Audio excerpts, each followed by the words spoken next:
In this episode of the Church Security Roll Call, we're going to be discussing the 2005 World Changers Church shooting. Stay tuned.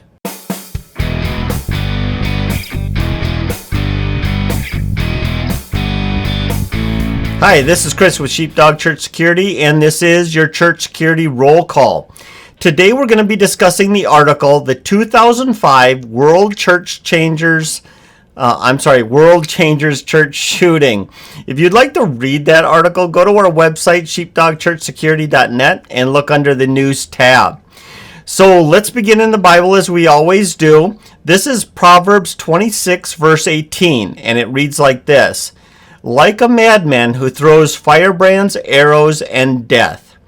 So we're going to be discussing a shooting that was very bizarre. It was very kind of inexplicable. I'm saying that word wrong, I'm sure, but it was very difficult to understand why this person did what they did. There's little to no evidence to support what might have motivated this behavior. So let's jump right into it. It was about 9 p.m. on Saturday, July 30th, 2005. A man dressed in a suit without a shirt entered the lobby of the World Changers Church in College Park, Georgia, while custodians were sweeping and mopping the floors. He went to the door of the sanctuary and knocked. A security guard came, and the man asked to be let in.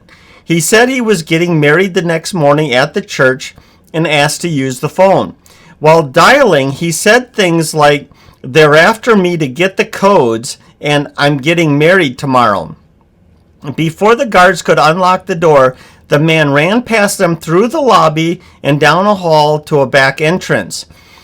From there, he went into the backstage area. He hid from the guards as was ranting, "I got the Bible codes." Since he was uncontrollable, the guards, who were unarmed, called 911. They reported that the man was aggressive and refused to leave the premises. A Fulton County police officer responded. The officer attempted to get the man to calm down, but he wouldn't. He kept hiding and moved to a hallway behind the pulpit. When he charged the officer was able to fend him off with a baton. But then the officer reached for his gun and the man charged again. This time, he tried to grab the officer's gun, and the officer shot the man, fatally wounding him. So this is just a very bizarre situation that the guy basically goes there, claims he's getting married, gets past the guards. His behavior is completely random, saying he's got the codes, the Bible codes, and being uncontrollable by the unarmed guards. So they call the police show up, there's a struggle. Once the struggle goes to a struggle over the officer's gun, he gets fatally shot. So the background of this guy is the guards on duty did not know at the time that the visitor was a former security guard of that church. He was also a big fan of the pastor. He was a 7-year veteran from the U.S. Air Force, and he had served in Iraq. After his discharge, he lived in Atlanta with his wife and son and worked for the church for 8 months before getting a job with a cable company. He was then recalled to full-time active duty with the Georgia Air National Guard. The day of the incident, the killer, he was killed. The stranger visited, the stranger and his wife were preparing to move into a new apartment. They decided to drive in separate cars. They agreed they would meet at a restaurant, but he was a no-show. She called and he didn't answer his phone. She went to the apartment and noticed that his Sunday suit was missing. Even stranger, the man called his close cousin and asked her to meet him at the church the next morning. Putting this together with what he said at the church makes it appear as if he was delusional. So basically, nothing's making sense here. Him and his wife are in the process of moving from one apartment to another. And they decide they're going to take separate cars. You can imagine, loaded down with all their stuff. They decide they're going to meet at a restaurant, but then he just doesn't show up. So he goes home. Apparently, he goes back to their first apartment, gets his Sunday suit, puts on his Sunday suit. He puts one of the odd things is he had no shirt on. So it was basically, he had his pants and his jacket, no shirt. He then goes to the church, makes these claims that he's getting married in the morning, then that he has these Bible codes, all this strange behavior, and he's ultimately shot by a police officer. And there's no indication anywhere from his wife or witnesses or anybody to even understand what in the world happened here. You know, he was not diagnosed with PTSD, though he could have had PTSD for all we know. But the interview with his wife, you know, suggested that there was no signs of mental illness or anguish or anything. There's no problems with their relationship. The biggest thing that had occurred is getting recalled into the National Guard, Air National Guard, with the potential of deployment. The next thing was, you know, was he on any sort of drugs? Once again, there's no indications that he was on drugs at all. In fact, his wife said if he did take any sort of hallucinogens, it would have been the first time of her ever knowing that he ever used drugs of any sort. Another thought that possibly could be what was going on here is potentially it was suicide by cop. I know some of you know that as many as 25% of all police officer related shootings are suicide by cop. And so could he have been committing suicide? But once again, why? Was he on drugs? Did he have some sort of mental break? Was it PTSD? You know, what's going on here? There's no indications at all of what was going through this guy's mind. Now, he didn't hurt anybody else. It was only him that was shot and killed by police for fighting over a gun. My tendency is to think that either it was a sudden, inexplicable mental break that potentially turned into a suicide by cop. You know, he had worked there before, so maybe he knew that if he went there and he provoked them enough, they would call police, and maybe he figured if he could provoke police enough that they would shoot him.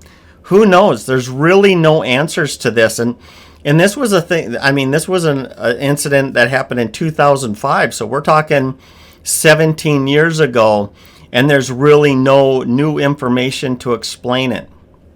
So the lessons learned that I feel like we need to focus on is this, is we never know, right? We never know about anybody. We really don't. In this case, this guy was, you know, apparently happily married. He was, you know, a 7-year veteran of the Air Force. When he was deployed, he was a staff sergeant. That means he was probably ground support.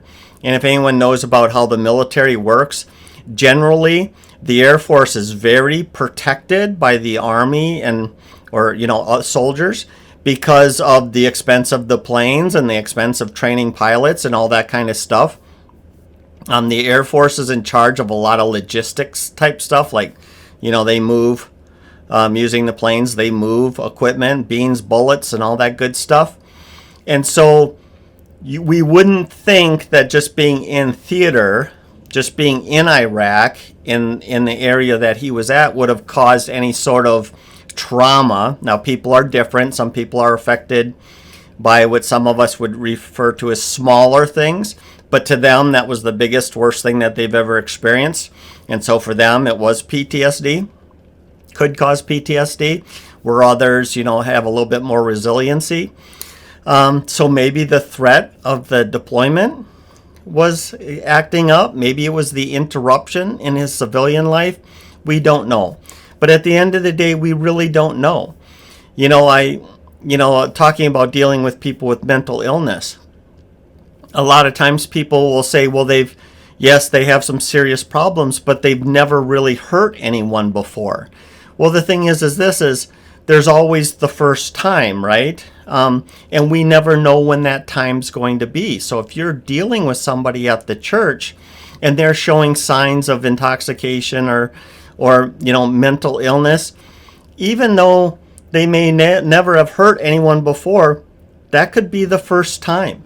And in this case, maybe suicide, who knows? But either way, it was a dangerous situation. And I think that's the other point I want to focus on is because we don't know, we want to be quick about calling law enforcement because we don't know if this is that time. We don't know if this person can become violent. And if they're running around saying crazy things like they have the Bible codes or behaving like he's got, I guess when he was in the Air Force, he was like in computers and logistics and stuff like that. Claiming to have some sort of almost like he's being chased down by, foreign agents, trying to track him down like some sort of, Hollywood movie. He's perceiving that these things are true, and who, we don't know. But what we can suspect or at least believe is that these people are going to continue to get amped up. We can try verbal de-escalation. We can do all those things. We should be doing all those things, but at the same time, calling law enforcement. Because if it does turn into a use of force scenario and the person becomes physically violent. Now think about this. He did not attack the unarmed security guards. People that could have been his former co-workers. Not, they didn't recognize him, they didn't know him, but you get what I'm saying. He could have sympathized with them to some extent. He never attacked them. But when the police officer showed up, that's when he started to display his violence, and that's why I kind of think it was suicide by cop. But either way, you don't want to be at the receiving end of that. So call law enforcement as soon as possible when you're dealing with somebody who's clearly struggling with mental illness or intoxication. So before I let you go, I do want to talk to you about something that's coming up. Starting early August, we've been working really hard to refresh, renew, and improve the materials in how we do things here at Sheepdog. I think you're going to be very surprised at the changes that we're making. I don't want to really get too much more into it, but really if you're on our email list or you're a regular subscriber to this program, tune in. We got some great stuff coming down the pipeline. So other than that, if you do like this video, please share it with your friends, fellow church members, people from other churches, whatever you got to do, like, comment, subscribe. I'd really appreciate that. And of course, then you don't miss anything because I guess I feel, and maybe that's, what I feel like we try to give you the best possible information we can to challenge you, to continue to teach you things, to remind you of things, give you things to talk about with your team and think about, and maybe even, maybe some of this stuff even informs how you write up your policies and procedures and all that good stuff. So thank you so much for being here, and hey, let's be careful out there.